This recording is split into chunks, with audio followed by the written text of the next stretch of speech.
La tarde de invierno en Frostvale no prometía. La rutina se sentía pesada y monótona, como si el pueblo entero respirara al mismo ritmo bajo el cielo plomizo. Gregory MacDonald, el sheriff, se preparaba para otro turno junto a su nueva ayudante, Sarah Ingram, recién llegada pero ya ansiosa por demostrar su compromiso. Gregory era hombre de costumbre, metódico y serio, alguien para quien la responsabilidad no terminaba con el uniforme.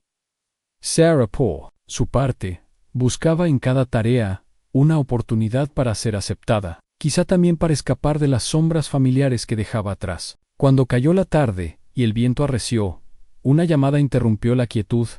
Desde la granja de Carol Royce llegaban reportes de personas extrañas merodeando cerca del elevador de grano. La tormenta de nieve ya amenazaba, pero ambos partieron, de inmediato, casi mecánicamente,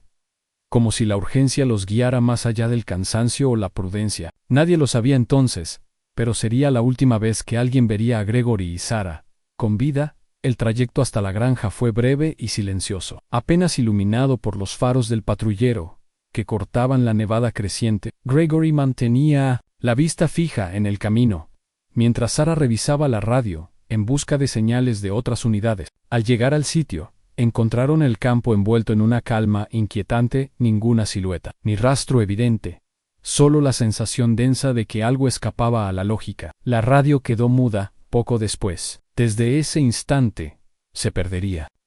Tuduk. La tormenta se intensificó y borró cualquier huella, cualquier referencia visual en el paisaje abierto de Frostvale.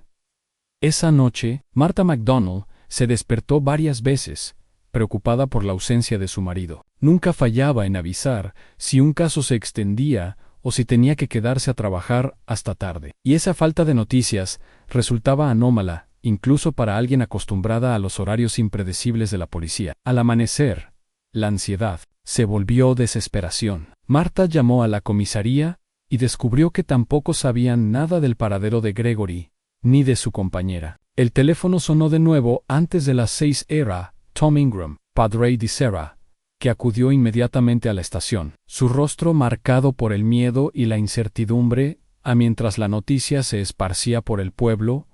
el ambiente se volvía espeso, cargado de un nerviosismo antiguo, como si algo dormido hubiera despertado de golpe. Nadie recordaba un incidente similar en Frostvale. Las desapariciones eran asuntos de grandes ciudades, no de este pueblo donde todos conocían a todos, donde cualquier movimiento fuera de lo habitual se notaba enseguida. Sin embargo, esa mañana, ni la rutina ni la familiaridad sirvieron de consuelo. Las casas se iluminaron antes de lo normal. Los vecinos se asomaban inquietos a las ventanas,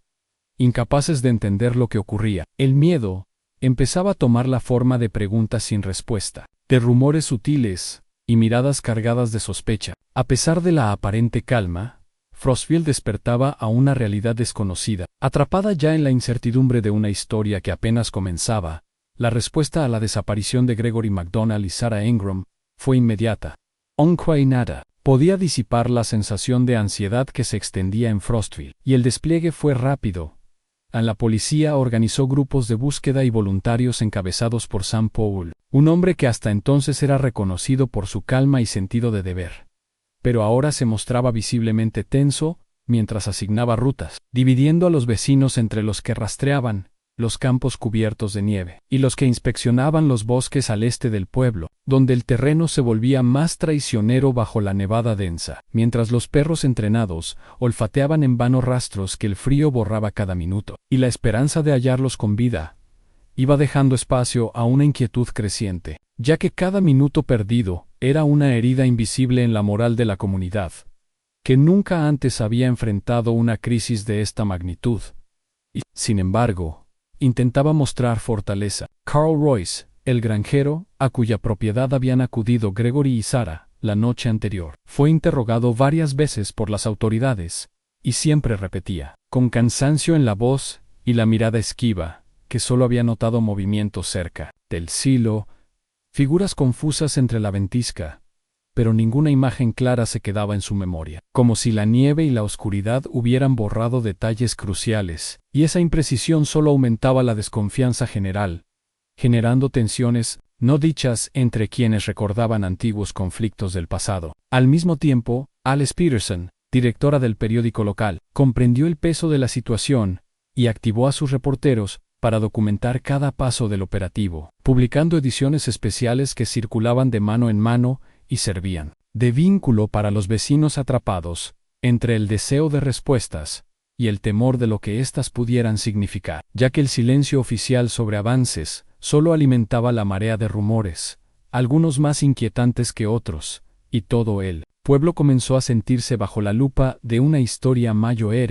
una que los obligaba a cuestionar sus propias certezas. En la alcaldía, Henry Brown exigía resultados y ordenaba que la búsqueda no se detuviera al caer la noche, autorizando el uso de focos y quads para revisar los márgenes del río Mills, viejos galpones, caminos rurales y hasta sótanos de granjas abandonadas, pues la presión social crecía con cada hora y la percepción de impotencia se instalaba en la rutina diaria, volviendo a todos más susceptibles a la angustia y el enojo. Martha MacDonald, en medio de la tormenta, recorría el pueblo casi sin descanso, tocando puertas, haciendo llamadas, pidiendo a cada persona que recordara cualquier detalle inusual, aferrándose a la esperanza como si fuera lo único que le quedaba, mientras Tom Ingram, padre de Sarah, dedicaba los días a hablar con vecinos y viejos amigos de la familia, revisando notas y mapas, cruzando datos con la policía,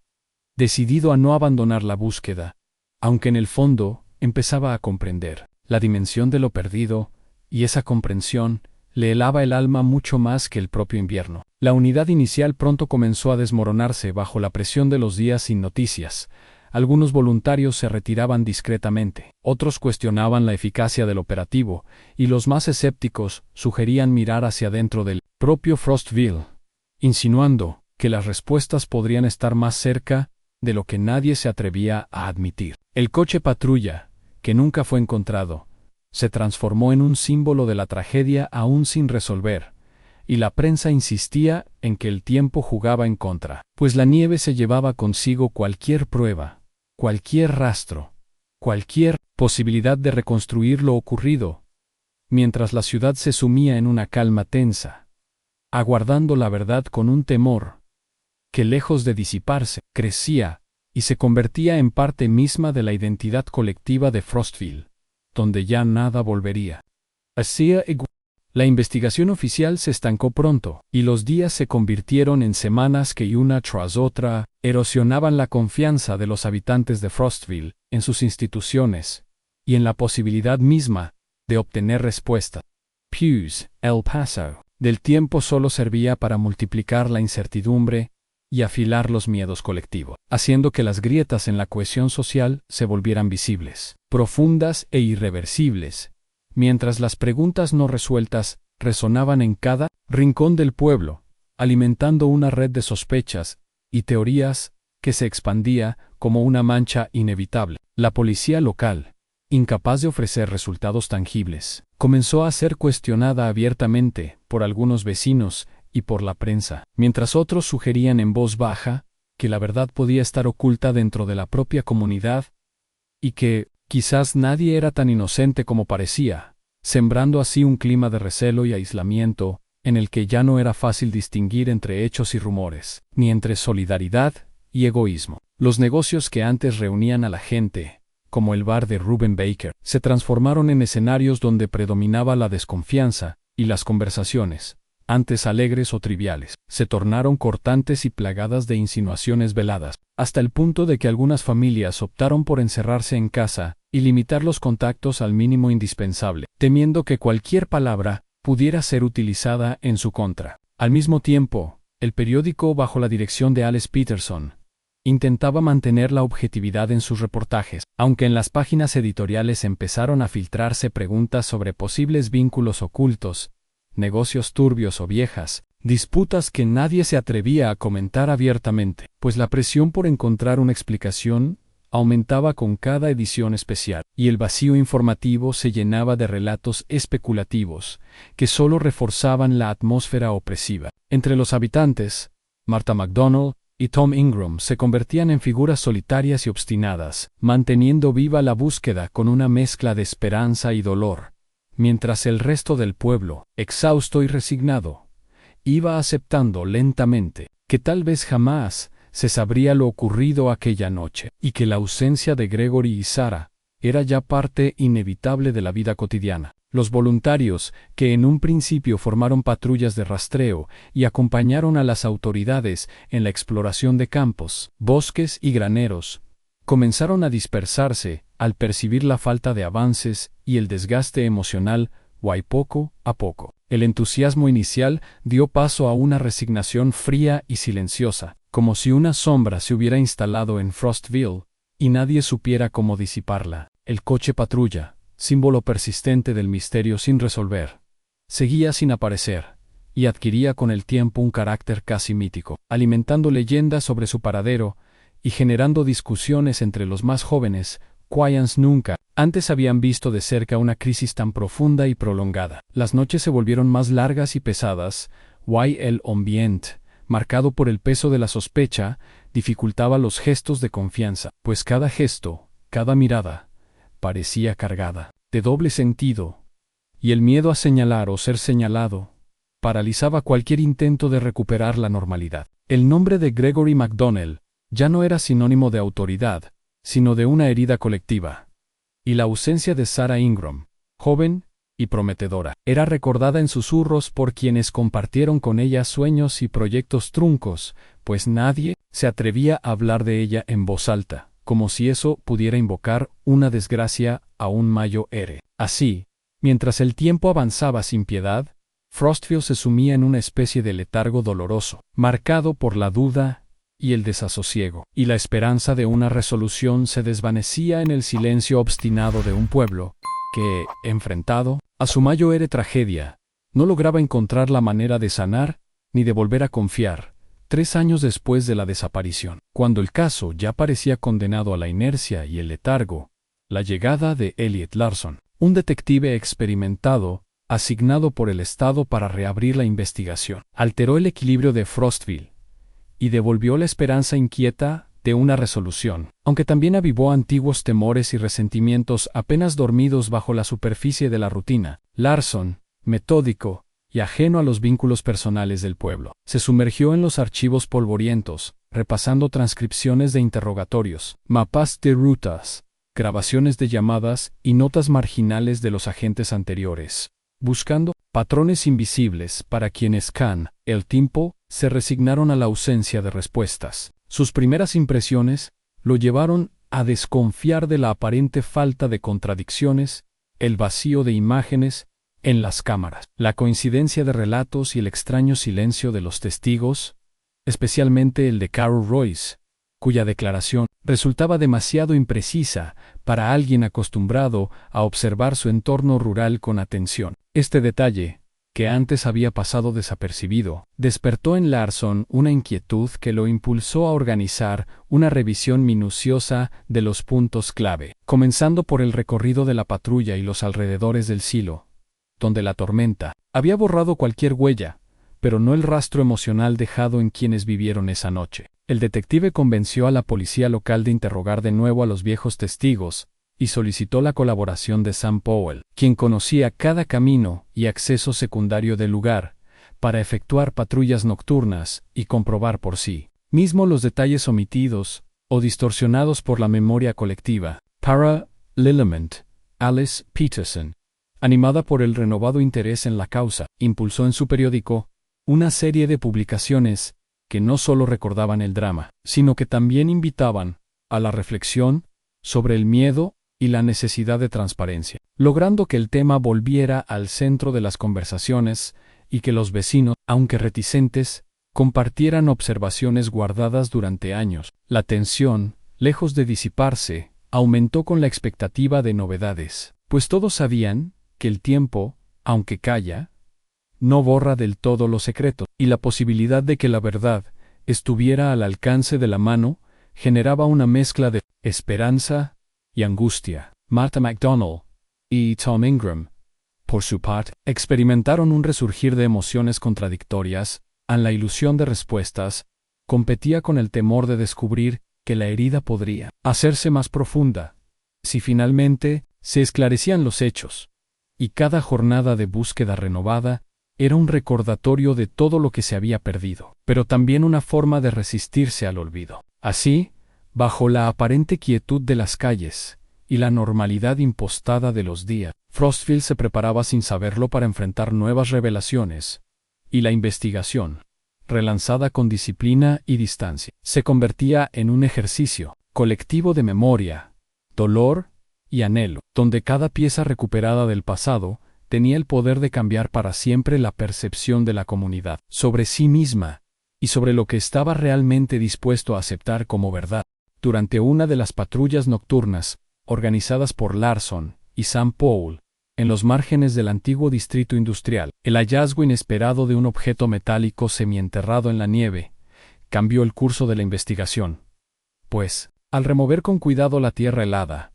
los agentes identificaron la mitad rota de un pequeño distintivo policial y unas manchas que, aunque ya difusas, sugerían un episodio ocurrido mucho tiempo atrás. Los análisis posteriores confirmaron que el objeto pertenecía a Sarah Ingram y que los rastros encontrados, pese al desgaste de los años, correspondían a una situación violenta cuyas circunstancias exactas resultaban imposibles de reconstruir por completo,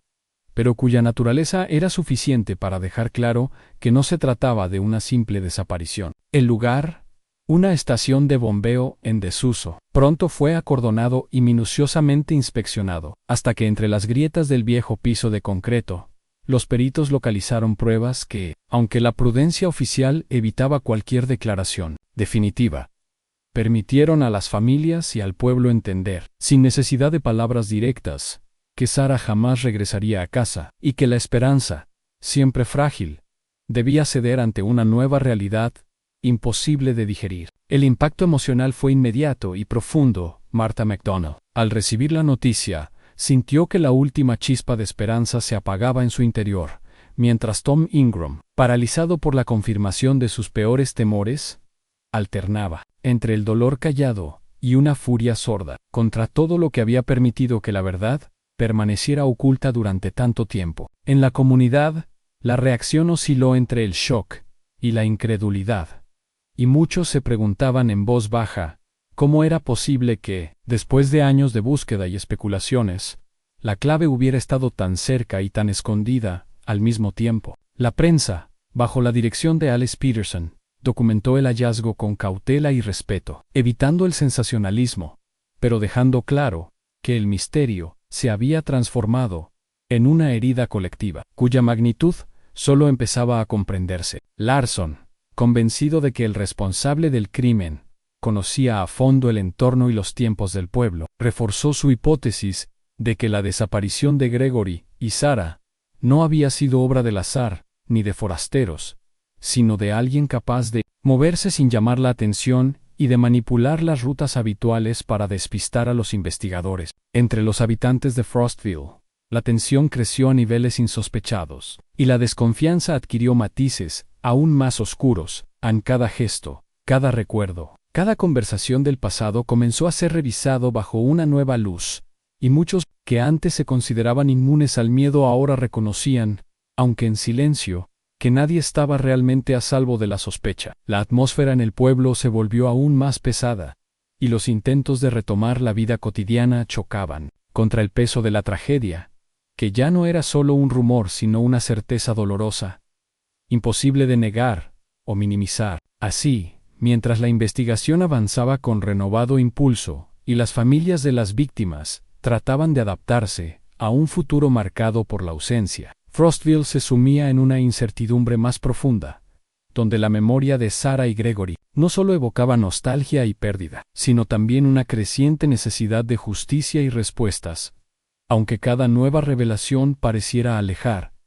y no acercar la posibilidad de un cierre verdadero. El giro decisivo en la investigación llegó cuando Elliot Larson, repasando una y otra vez los mapas de Frostville y las inconsistencias en los testimonios, comenzó a sospechar que Carl Royce, el granjero, cuya propiedad había sido el destino final de Gregory y Sarah, ocultaba información relevante o al menos, no compartía todo lo que sabía sobre la noche de la desaparición.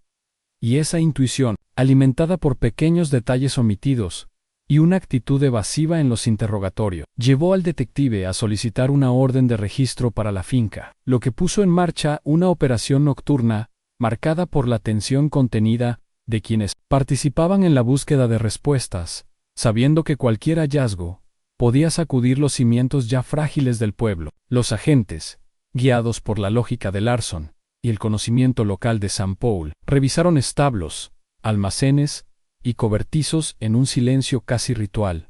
hasta que en uno de los graneros más apartados, entre herramientas y cajas polvorientas, encontraron una serie de objetos que, aunque aparentemente insignificantes para un extraño, resultaron ser piezas claves, fragmentos de prendas policiales, un llavero con iniciales conocidas y huellas recientes que indicaban el paso de varias personas. Elementos que de una declaración formal sugerían la permanencia de los desaparecidos en ese lugar durante algún momento crucial de la investigación. El hallazgo, sin embargo, no fue suficiente para una acusación directa, y Carl Royce, al ser llevado a la comisaría, se mantuvo en un silencio pétreo, incapaz de dar explicaciones, pero también firme en su negativa a colaborar, lo que intensificó la ansiedad de los investigadores y de la comunidad, que veía en ese mutismo la confirmación de las peores sospechas, sin poder transformar la duda en certeza. Mientras la atención de todos se centraba en Royce, un grupo secundario de búsqueda, encabezado por Larson, se aventuró en los bosques cercanos a la antigua cantera, donde las aguas heladas de un pequeño estanque permanecían olvidadas desde hacía años, y allí, tras largas horas de rastreo, el equipo localizó un vehículo sumergido parcialmente bajo el hielo. Era el coche patrulla que durante tanto tiempo simbolizó la ausencia y el misterio. La extracción fue lenta y meticulosa, y aunque el informe oficial evitó detalles, la identificación posterior de evidencias en el interior del auto confirmó, sin necesidad de palabras explícitas, que Gregory MacDonnell nunca abandonó el pueblo por voluntad propia, y que su destino estuvo sellado en la misma noche de la desaparición. La noticia se expandió con rapidez, generando una oleada de conmoción y miedo apenas disimulados entre los habitantes, pues ahora ya no era posible sostener la ilusión de un desenlace menos doloroso, ni negar la presencia de un crimen dentro de la comunidad. Larson, fiel a su método, evitó atribuir culpabilidad de manera inmediata, pero la evidencia recogida apuntaba con claridad a la participación, o, al menos, al conocimiento de alguien profundamente familiarizado con las rutinas de Frostville y sus recovecos, lo que devolvió al pueblo a un estado de alarma sorda y creciente. A pesar de la contundencia de los hechos, Royce persistió en su negativa, lo que reavivó el debate público sobre la justicia, la verdad y el temor a las represalias, y en las calles, la pregunta sobre cuántos secretos más podían permanecer ocultos se volvió omnipresente, marcando un antes y un después en la vida de una comunidad que, aún sin confesiones ni sentencias claras, comprendía que lo ocurrido aquella noche era solo la punta de un iceberg mucho mayor, cuya profundidad nadie se atrevía aún a medir. Tras la detención de Carl Royce, la aparente calma de Frostville se resquebrajó, y el pueblo, ya dividido por años de sospechas y frustración, cayó en una espiral de enfrentamientos abiertos y silencios cargados de significado. La noticia del arresto, lejos de aportar tranquilidad o respuestas definitivas, actuó como un catalizador para viejas rencillas y resentimientos que nunca habían cicatrizado del todo. Una parte considerable de los habitantes, convencida de la inocencia de Royce y apoyada por figuras influyentes como Reuben Baker, el dueño del bar, se dedicó a organizar reuniones y recolectar firmas para exigir su liberación, argumentando que la falta de pruebas directas era motivo suficiente para cuestionar la legitimidad de la investigación, mientras que otros, liderados moralmente por Martha MacDonald y alentados por los artículos comprometidos de Alice Peterson, veían en el arresto la oportunidad de finalmente obtener justicia para Gregory y Sarah. Aunque esa justicia fuera dolorosa y fragmentaria, la atención se trasladó a cada aspecto de la vida cotidiana en la escuela, Los niños repitieron en voz baja los argumentos escuchados en casa, y los negocios, especialmente aquellos vinculados con la familia Royce, vieron cómo disminuía su clientela y aumentaban los comentarios maliciosos. Tom Ingram, sumido en una depresión silenciosa, dejó de frecuentar a sus antiguos amigos y evitaba los lugares públicos, consumido por la culpa de no haber podido proteger a su hija, mientras Marta, lejos de resignarse, se convirtió en símbolo de resistencia y persistencia, sosteniendo reuniones comunitarias en las que compartía recuerdos y motivaba a los demás a no dejar que el miedo o la indiferencia se impusieran. La figura del alcalde Henry Brown, hasta entonces percibido como un mediador pragmático, comenzó a perder autoridad a medida que se evidenciaban sus vacilaciones y la incapacidad del ayuntamiento para restaurar el orden o aliviar el sufrimiento colectivo, pues cada declaración oficial era interpretada como una maniobra política y recibida con escepticismo. En este clima enrarecido, el bar de Reuben Baker adquirió un nuevo protagonismo, no solo como espacio de encuentro, sino también como trinchera, donde se discutían estrategias de apoyo a Royce y se avivaban teorías conspirativas sobre la actuación de la policía, el papel de Larson y la supuesta manipulación mediática de Alice Peterson, cuyas crónicas, en efecto, reflejaban con crudeza el agotamiento y la desesperanza generalizado. Las jornadas transcurrían entre rumores y reproches, y el juicio que se avecinaba se percibía menos como un proceso legal que como una batalla decisiva por el alma de Frostfield, una batalla en la que cada habitante debía tomar partido y asumir las consecuencias, pues la neutralidad se volvió, en ese contexto, una posición sospechosa. A medida que la fecha del juicio se aproximaba, la sensación de estar al borde de un abismo colectivo se intensificó, y la vida cotidiana quedó suspendida en una tensa espera, marcada por el miedo a un desenlace que, fuera cual fuera, difícilmente traería consuelo o reconciliación, ya que la herida abierta por la desaparición y muerte de Gregory y Sarah había expuesto la fragilidad de los lazos comunitarios y la incapacidad del pueblo para volver a confiar sin reservas. El esperado proceso judicial contra Carol Royce se desarrolló en un ambiente cargado de tensión y expectativa, donde cada testimonio y cada evidencia eran examinados no solo bajo la lupa de la ley, sino también por una comunidad exhausta y dividida, que anhelaba certezas, pero temía que cualquier resolución, lejos de traer alivio, profundizara aún más las fracturas abiertas en el tejido social de Frostfield. Durante semanas, los argumentos se sucedieron en la pequeña sala del tribunal, y la atención pública se centró en los detalles forenses, las inconsistencias de los testimonios y la ausencia de pruebas indiscutibles que permitieran descartar por completo cualquier duda razonable. De modo que la incertidumbre se mantuvo en el centro de la escena y la sospecha, lejos de disiparse, se instaló definitivamente en la vida cotidiana de todos. Los periodistas, liderados por Alice Peterson, ofrecían coberturas minuciosas, pero conscientes del impacto emocional en los lectores, evitaban todo sensacionalismo, mientras los vecinos alternaban entre el seguimiento atento de las novedades y la fatiga ante un drama que parecía no tener fin ni reparación posible. La defensa, sostenida en la insuficiencia de pruebas directas y en la reputación intachable que Royce había tenido hasta entonces, consiguió sembrar la duda en el jurado y la fiscalía, aunque convencida de la culpabilidad del acusado, se enfrentó una y otra vez a la dificultad de reconstruir hechos enterrados por el tiempo y por el silencio colectivo que marcó el destino del caso desde sus inicios. El veredicto final, que determinó la liberación de Carol Royce por falta de pruebas concluyentes, generó una oleada de reacciones encontradas. Algunos celebraron la decisión como un acto de justicia, otros la recibieron como una nueva traición a la memoria de Gregory y Sarah, y para la mayoría, fue simplemente un golpe más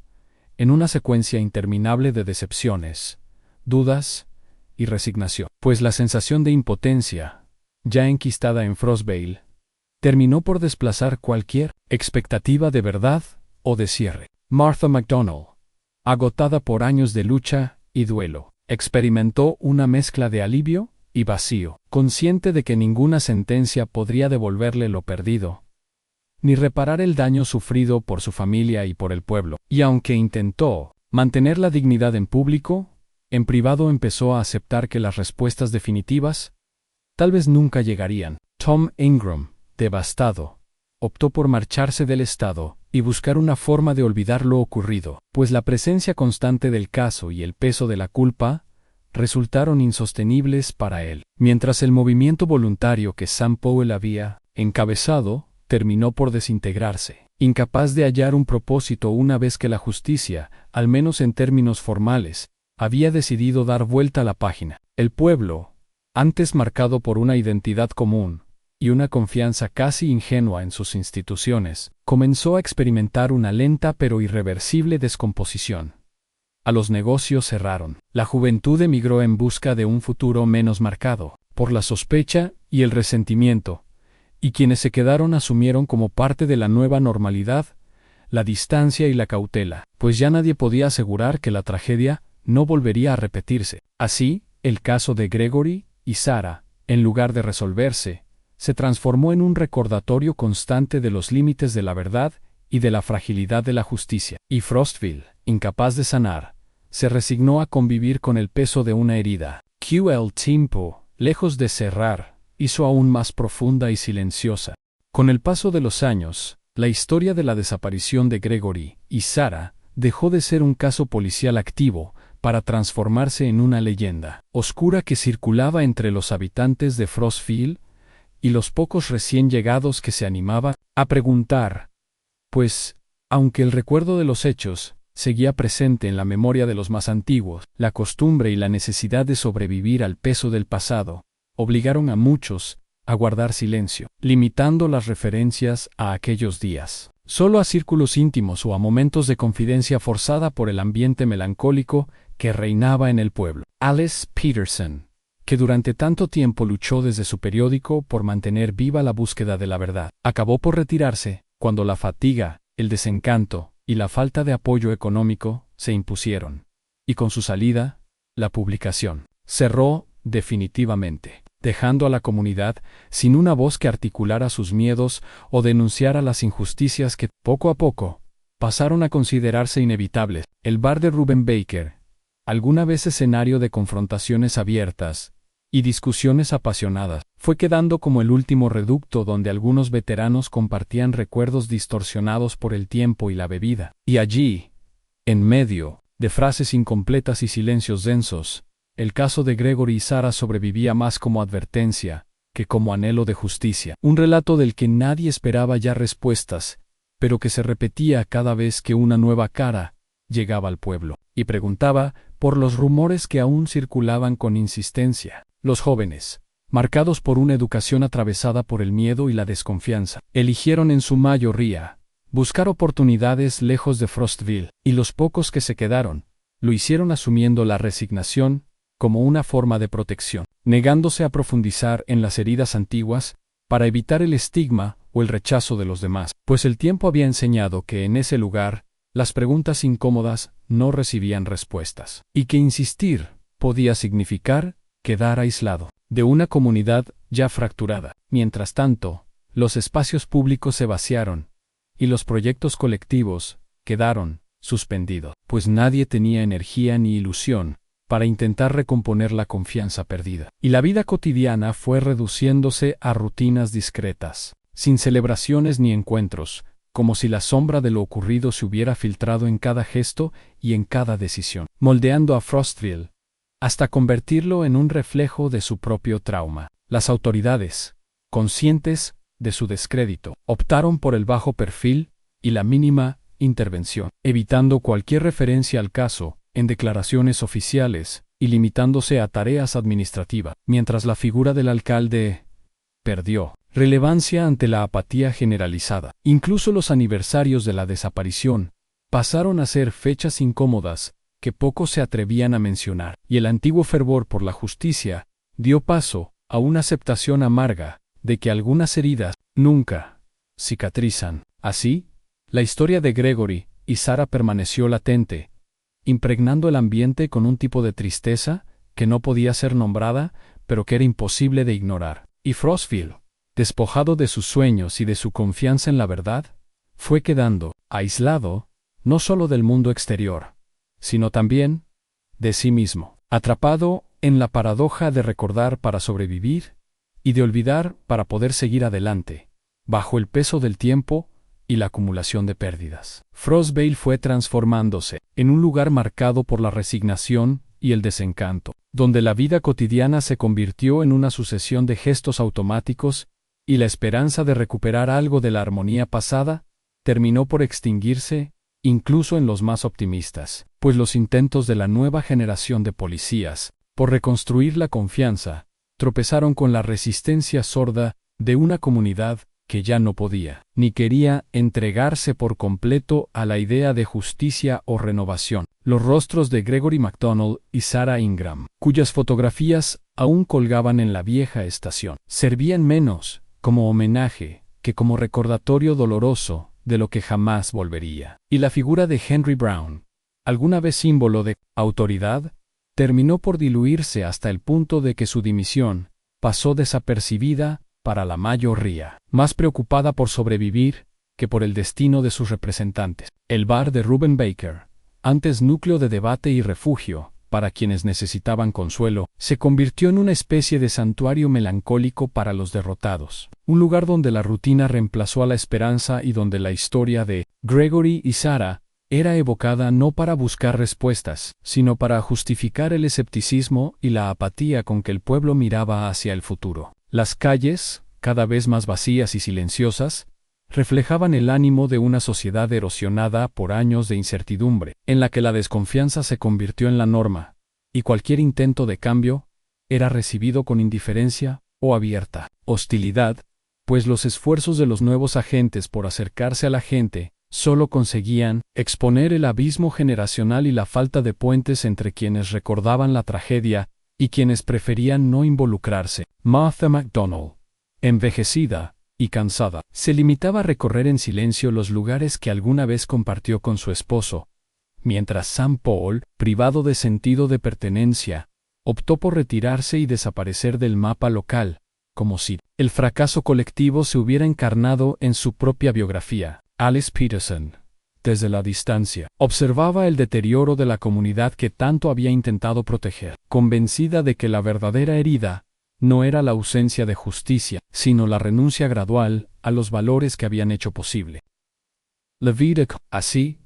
Frostvale quedó suspendido en una especie de tiempo muerto, incapaz de avanzar y al mismo tiempo rehén de su pasado, sin relatos de redención ni finales felices, solo un eco persistente de lo que alguna vez fue y ya no volvería a ser. La historia de Gregory y Sarah, lejos de ofrecer una lección clara o una resolución catártica, se transformó en un recordatorio incómodo de la fragilidad de la convivencia y de cómo el silencio, la indiferencia y el miedo pueden destruir incluso las comunidades más unidas, dejando como legado una tristeza que, aunque no siempre se nombra, pesa sobre cada gesto, cada mirada, cada intento de comenzar de nuevo. Los habitantes de Frostvale, marcados para siempre por la tragedia, aprendieron a convivir con la sombra de la pérdida, aceptando que hay preguntas que nunca recibirán respuesta, y que a veces, la única certeza posible es la persistencia del dolor y la transformación silenciosa de un pueblo que, habiendo perdido su fe en la justicia y en sí mismo, se resignó a habitar un presente sin futuro, sostenido solo por la memoria amarga de lo irrecuperable. Gracias por ver esta historia. Explora complejos dilemas morales, el peso del pasado y las consecuencias de ocultar la verdad. Esta trama invita a reflexionar sobre el poder de la elección y la responsabilidad por nuestras acciones. El propósito de esta historia es invitar a la reflexión sobre cuestiones morales y éticas, y no justificar ni aprobar las acciones de los personajes. No apoyamos ni justificamos las acciones del protagonista, en particular, sus intentos de ocultar la verdad y evadir la responsabilidad. Por el contrario, la historia muestra cómo las malas decisiones pueden tener consecuencias devastadoras y resalta la importancia de la honestidad, la responsabilidad y el arrepentimiento. Invitamos a los espectadores a no imitar una acción destructiva o ilegal descrita en la historia en sí. Usted, o alguien cercano, se encuentra en una situación moral o vital difícil. No duden en buscar ayuda de profesionales o de organizaciones de apoyo. Recuerden la verdad y la responsabilidad siempre son la mejor elección.